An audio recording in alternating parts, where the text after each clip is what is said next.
So here we are. Welcome to Transfer Deadline Day Live on You Are My Boro with me, Scott Wilson, and Dom Shaw from the Northern Echo. A bit of a live update. It is just coming up to 10:15 on deadline day. So what we've got just over 12 hours till the window. I think you've got to say swing shut, haven't you, Dom? It doesn't just close, does it?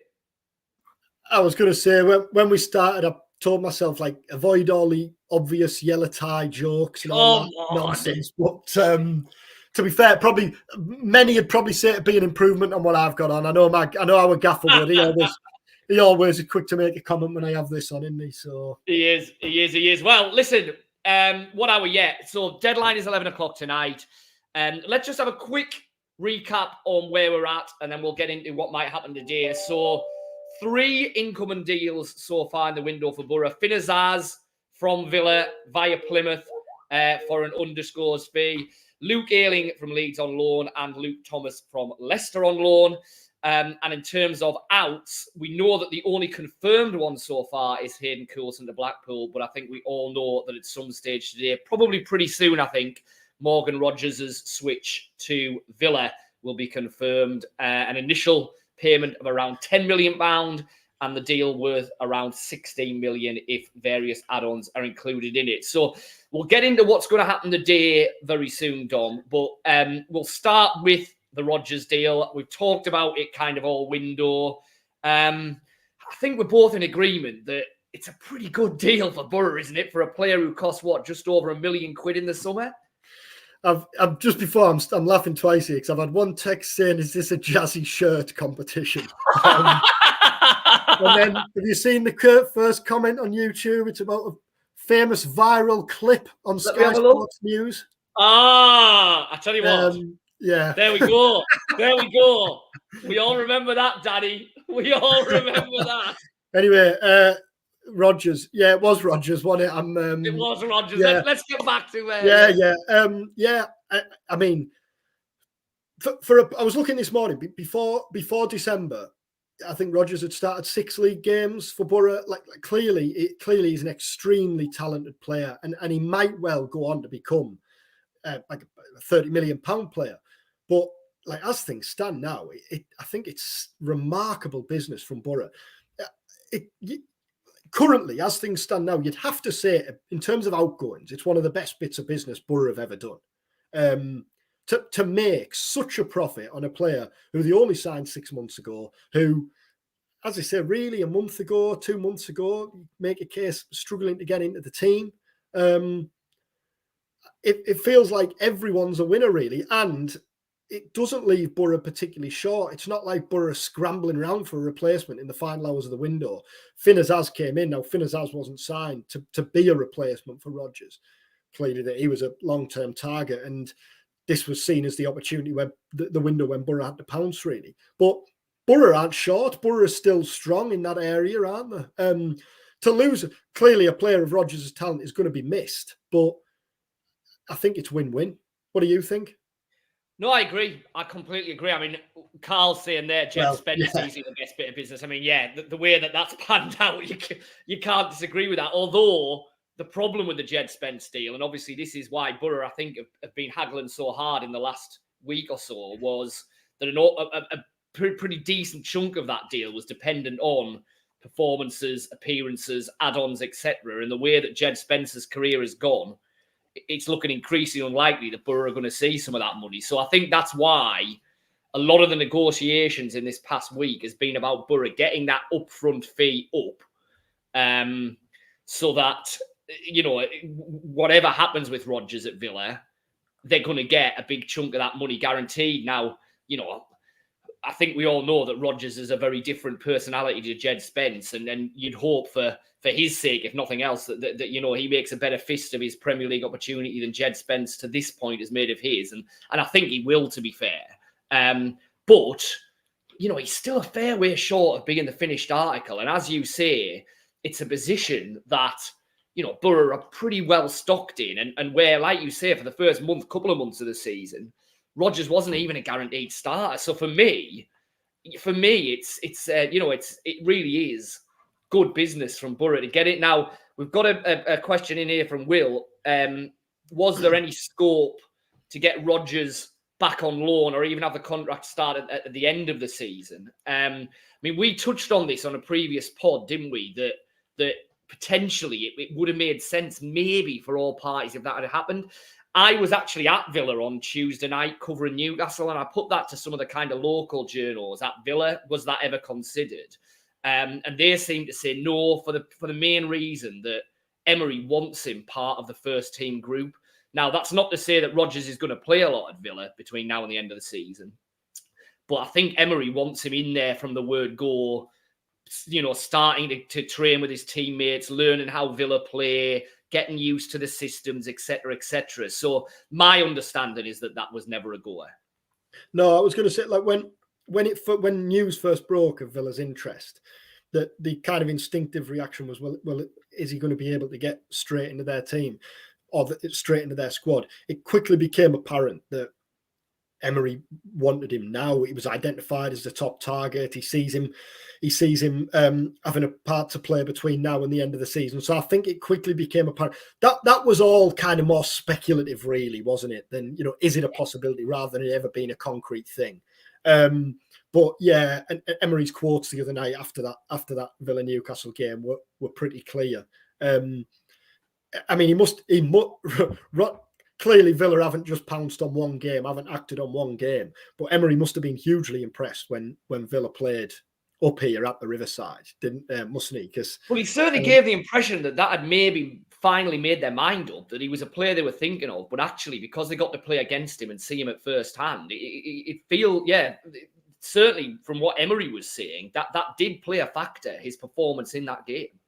Yeah, fair play to Rodgers, and I think the important thing, and we've touched on this, haven't we, over the last couple of videos, really, is Boro don't want to lose their best players, but every player's got a price, and if those asking prices, if those valuations are met, it's Boro aren't going to stand in the way of a player who wants to go to the Premier League, who wants that move.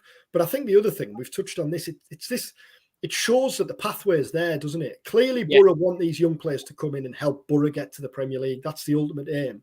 But it's a hell of a lot easier to sell future moves to targets in the future, or even kind of show what young lads now, the likes of Hayden Hackney or others coming through the ranks, like, look, we can get you to the Premier League.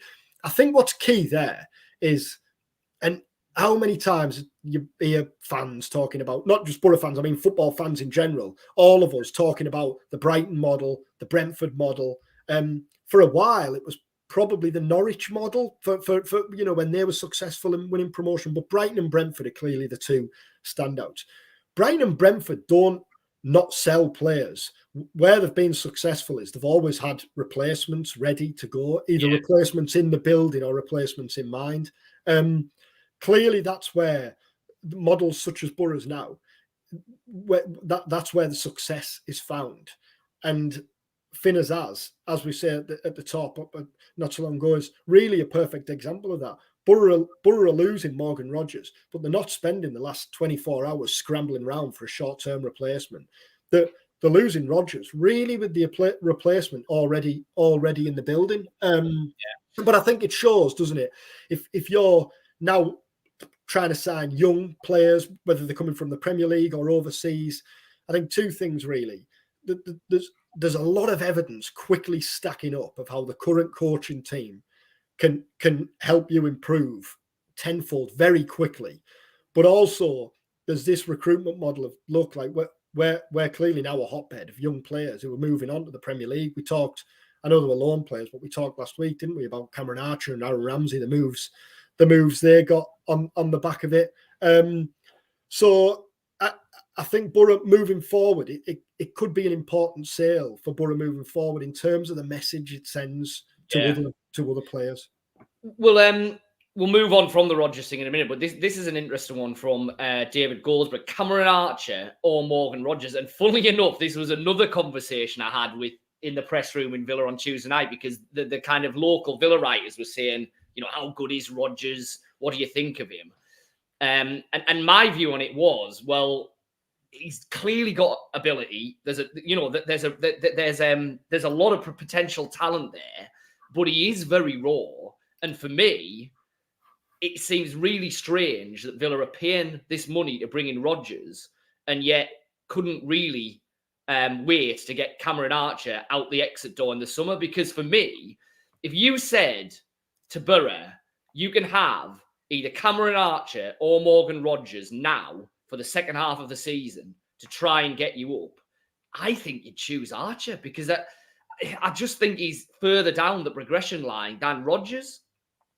Yeah, I mean, I think Archer I think with Rodgers, there's still a feeling of potential. Can he realise his potential? What can he go on to become? Whereas with Archer, it felt like when Archer arrived last January, he was kind of a ready-made signing, wasn't he? He was clearly the best signing that was made in Championship in the January window. He was a game changer of a signing, wasn't he, last January? I think Aaron Ramsey probably was as well. Aaron Ramsey's injury, was it against Norwich? And that game against Norwich was alongside Howson's, was probably one of the key reasons Boro fell short in the in the playoffs in the end. But yeah, I think Archer was certainly further along than Rodgers. I mean, the Archer sale in general was a strange one in the summer, weren't they? Although there's suggestions of a return if Sheffield United get relegated, and we'll see how that plays out. Just finally on incomings before we move on to what might or might not happen for the rest of the day. Question there from David Goldsborough: will Luke Thomas become a first choice left back? Well, he'll clearly have joined with that in mind, won't he? You only have to look at what he's so far achieved in the game and spent the first half of the season on loan at Sheffield United in the Premier League. So he'll come wanting that place. But Lucas Engel, we've seen the dramatic improvement in him since the start of the season. It obviously isn't going to make it easy for Thomas. That's the type of competition you want, isn't it? That's the type of fierce battle you want for places. Yeah, I think it felt like the Boro might be bringing in a cover at left back because Bangura's out, long term. Probably going to miss the bulk of the season. I think that's pretty clear now. So it felt like if there was to be a left back signing, it would probably be covered. Now, Luke Thomas, like you said, doesn't feel like that type of signing. Luke Thomas has played over 100 senior games, about 70 of which have been in the Premier League. So that's clearly not somebody who's coming in just to sit at left back and kind of be cover for Lucas Engel. So there's massive competition there. I think it's going to be interesting to see who Carrick picks on Sunday straight off the bat, because Lucas Engel, I think we've said this on a previous vid, his Boro career has had a lot of ups and downs. He obviously had that really difficult start. He's played some really, really good games for Boro, but there have been some defensive lapses along the way. So I think it is an area where, there is scope for competition or a change there. And I think Thomas maybe will do that.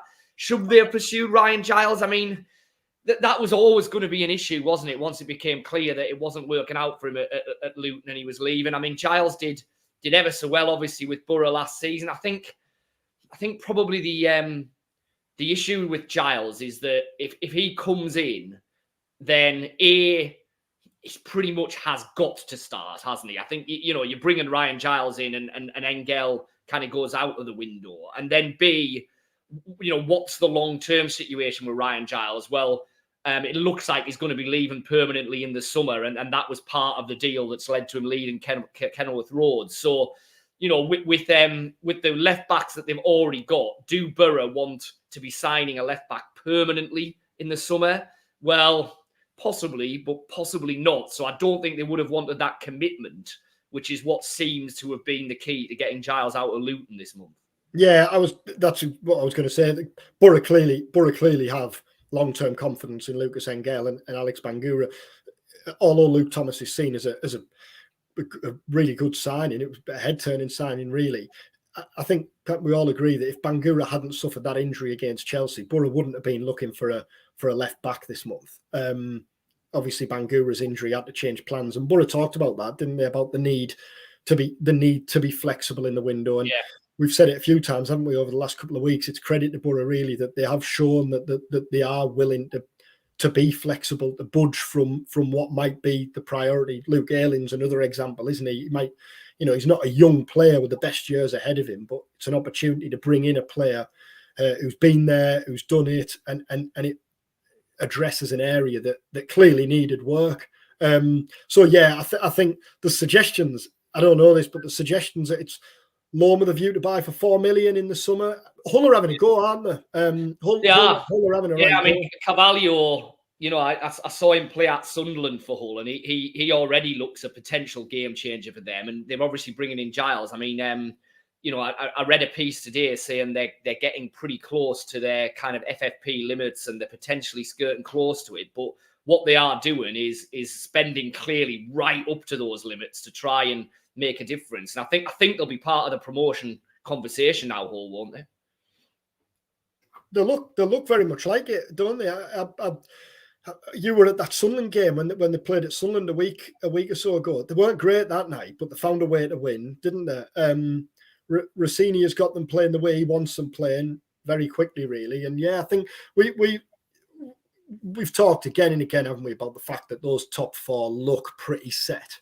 But then there's what 5, 6, 7 teams looking for the last 2 spots. Hull like Boro are absolutely in that conversation, aren't they? The rest of the day then. It's 10:30 now, so 12 hours or so to go before the deadline.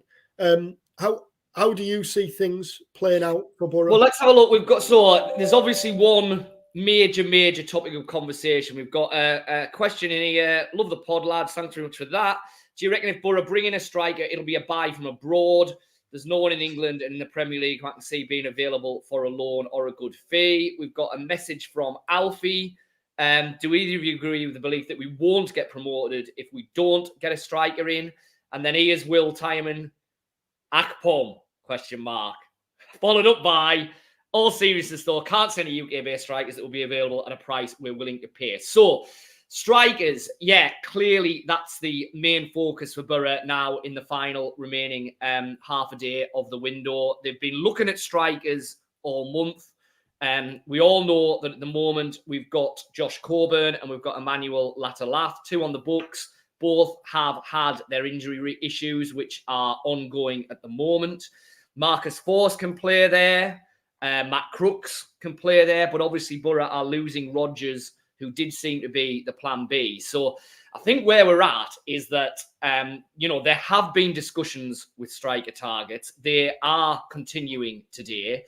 Our understanding is that it's probably more likely to be a domestic loan signing than a signing from abroad. I don't think we're looking at an Emmanuel Latalath type signing, for example. So, a young lad who is identified as a permanent signing for the future. I don't think that's where Boro are looking this window. I think there are a couple of potential Premier League options out there. Clearly, the difficulty with that is that A, Boro will not be the only club interested in those options, and B, there's a financial element to what they can afford to pay for those options, and then C, the Premier League clubs in question obviously have to let them out, and potentially that's dependent on their own deals coming in. Is that where you think they are as well, Dom? Yeah, I know we risk going over ground that we've covered again and again over the last few weeks, but clearly the position has been all month that, or all last month, that Boro don't want to risk halting the progression really of Coburn and Latalath. They don't want to bring someone in who might be a short-term fix, but might then kind of ground the strikers who are currently on the books.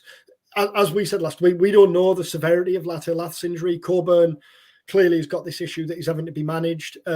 Latalath is not so clear. Hopefully he'll be back in the next few weeks, but we haven't had that concrete.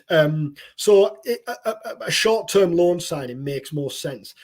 Boro did have permanent targets at the start of January, but clearly January is a difficult month to bring in any players, never mind a centre forward, and especially in a position where how many championship clubs at the minute are in for strikers? Kiefer Moore is a prime example, isn't he? Where it's easier to name the ones that aren't, isn't it? He's probably been linked with half the championship, hasn't he, Yeah. over the course of the month. So and Premier League loanees were always likely to go down to the final hours, weren't they? Because clubs are clearly wanting to determine their own picture before they sanction any exits. So watch this space for the next few hours. I think one thing it kind of worth pointing out is, although Boro are suddenly going to get however many millions for Morgan Rogers, they're not going to go and splash that, or they're not going to look to go and throw that around in the remaining 5, 6, 7 hours of the window. Selling clubs clearly know you've just sold a player for a significant amount of money. And players don't just become available, do they? In the final, permanent players like that don't just become available in the final hours of the window. Boro clearly have targets who they might well have liked to have signed this month, but just weren't possible, and they'll have to park until the summer. So we'll see how the next few hours pan out. Centre forward's clearly the priority. That's the area where you look at and think, yeah, Boro need one more in that department, really. What I don't think is just there was a one there about is it season over if Boro don't sign a striker? I don't think it is, because Boro have got themselves in this position, and really they haven't had a fit and firing striker for the last month or so. Now, I know they've had Morgan Rogers, but they've had a number of other players out at that time. Marcus Forss has only just come back the last couple of weeks. Riley McGree's been away. Finn Azaz is just getting up to speed. I don't think Boro are short of goals. Even if Boro don't sign a striker before the 11 o'clock deadline, I don't think Boro are short of goals. Clearly, bringing a striker in will increase their chances, you would think. But I absolutely don't think if Boro don't sign a striker, they can write off the hopes of finishing in the top 6.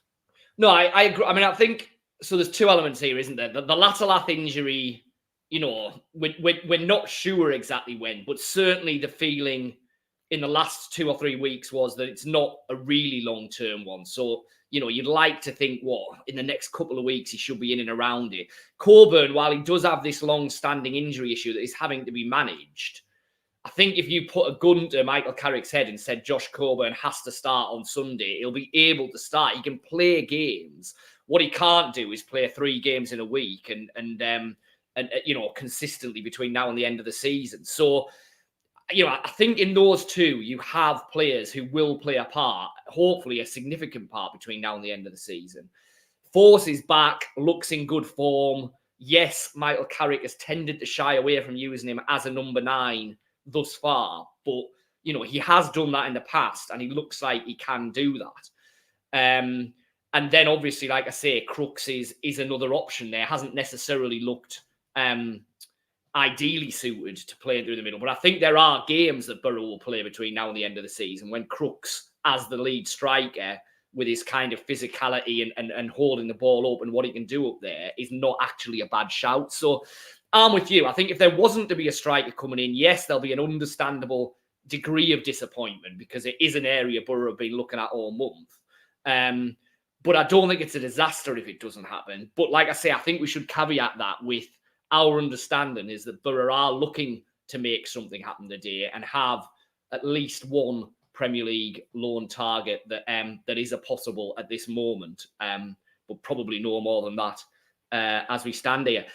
David, can Callum Kavanagh do a job for us? I mean, Callum Kavanagh is an interesting one because he's been in and around the first team squad, but is he one of the players today that maybe is an option for going out? Because we'll wrap up in a second, but in terms of the other way, you've got Alex Gilbert, you've got Matthew Hoppy, you've got Callum Kavanagh. I mean, none of those three have really been anywhere near the conversation in terms of starting even semi-regularly, even when Boro have barely had a striker in the building. So you would think that potentially for all three of them, a loan could be useful in the second half of the season. I think Matthew Hoppy first. It's pretty clear, isn't it, that Matthew Hoppy isn't in Michael Carrick's plans. So yeah, it'd be absolutely no surprise to see him go. Gilbert and Kavanagh are different in that clearly they're you would hope that you'd see more of them in the future. I think with Kavanagh, if he was deemed ready now, we'd have probably seen a bit more of him. I think he'd have benefited greatly from being in and around it over the last couple of months when Boro's squad has been cut pretty short because of injuries. But I don't think he's deemed ready now. That said, I don't know whether, and he might do, but I don't know whether Boro would sanction a loan for a young striker if they don't bring one in or before one in. So it might be a watch the space on that one. I don't think it'd be short of options. Gilbert looks like a player who needs a loan move, doesn't he? Yeah. Even with Rodgers going, I think game time clearly has been very hard to come by for Gilbert. He joined from Brentford B, so this is his first real experience of a first team environment. He's still a young player, so there's clearly still hope that he can establish himself in the future. But it has the look, doesn't it, of a player who probably needs to go and play somewhere in the second half of the season. We asked Carrick about Gilbert earlier in the month, and he didn't rule it out at that stage. So, yeah, watch this space on that one. Again, it might well be a case of who comes in, mightn't it? Because Boro aren't going to want to leave themselves short of numbers. That's the key thing. But with McGree and Silvera to come back next month, Azar's obviously now force.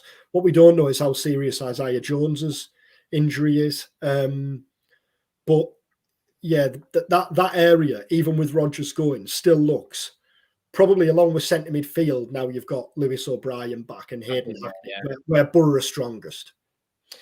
Right, well, let's just wrap up one to finish with from Mark. These signings and sales in recent times are great signs for the long-term real building of Boro as a viable business club. Can you remember a better time at Boro in terms of building the business? And I think that's what the kind of overriding message from the last couple of transfer windows is, isn't it? We talked about after Chris Wilder left, the disconnect that there'd been under both Wilder and Warnock in terms of head coach and the recruitment operation. The hope when Michael Carrick came in was that would be addressed. It certainly feels like it has been. Now, the caveat here is that the last set of accounts still showed the extent to which Steve Gibson is having to prop up Boro, and that hasn't changed. But in terms of, starting to put together a squad that has long-term development potential, and as the Rodgers deal is showing, has assets within it that are potentially worth an awful lot more than you paid for them, which, let's be honest, for an awful long time hasn't been something Boro have been great at. It does at least feel like there's a plan in place now that feels like the right one. Yeah, absolutely. It goes back to what we were saying at the start, doesn't it? That there's an acceptance now that this sort of sale is kind of part of what Boro need to be doing, really, part of the model. But it's not seen as a disaster because you have faith in the scouting and recruitment team to continue to find these players and the coaching team to continue developing the players who are currently on the club's books. The summer was different, wasn't it? In that Boro were having to replace all of these loanees who were key players in last season: Ryan Giles, Aaron Ramsey, Cameron Archer, and then obviously the Chuba Akpom situation. But this month has felt like it's shown Boro's model for what it is, and the fact that even if you're losing a key player like Rodgers, you've got players to come in and replace them. And for future targets, you can say, well, look at what we did with Morgan Rodgers. Look at how Cameron Archer and Aaron Ramsey kicked on. I think it bodes well, regardless of what happens in the next 12 hours. I think it bodes well for the summer and for future windows. Fantastic. Well, I think, and we're really spoiling you. We might jump on and do another one of these kind of tea time-ish. Same clobber. Same clobber. Yeah, well, might get changed for it. What do you reckon? Bit of bow tie, bit of tomat and tails to ring in deadline. No, we'll aim for maybe about 5:30ish.